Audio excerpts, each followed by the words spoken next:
Storage rooms and corridors being used for patient care, hazardous extension cords, electrical panels, and fire extinguishers blocked by furniture. These are just some of the 23 deficiencies documented at Nanaimo Regional General Hospital during a fire inspection in March of 2024.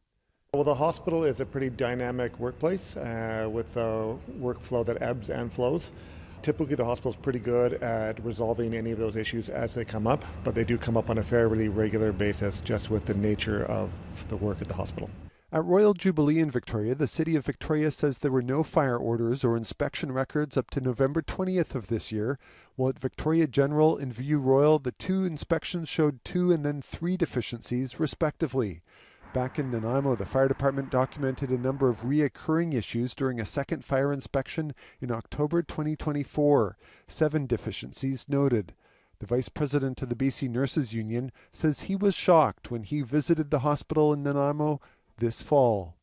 Deeply impacted by the state of how things were organized within the emergency department at NRGH. And what is being reported, or what you've found through the fire marshal reports, is something that the nurses at the site have been bringing up through our joint occupational health and safety processes internally.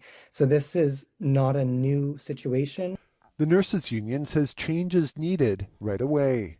The employer is obligated to provide a safe work site, not only for those who work there, but also a safe place for patients who are seeking healthcare. And the reports that have been highlighted here clearly demonstrate that on a systemic organizational level, NRGH is failing that obligation. The nurses say the recent closure of the ICU and inpatient care at West Coast General in Port Alberni is compounding the problem. That's echoed by an organization advocating for fair health care north of the Malahat, adding that new equipment also poses a problem for the hospital that was built in 1962. We need the basics. We need the new tower.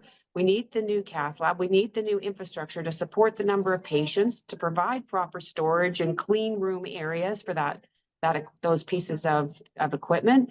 And we need new infrastructure in terms of power. In a statement, Island Health says significant work continues at NRGH to improve compliance and reduce storage in areas that impact safety. The province has approved a 2-phase redevelopment of the hospital, which by all accounts can't come soon enough.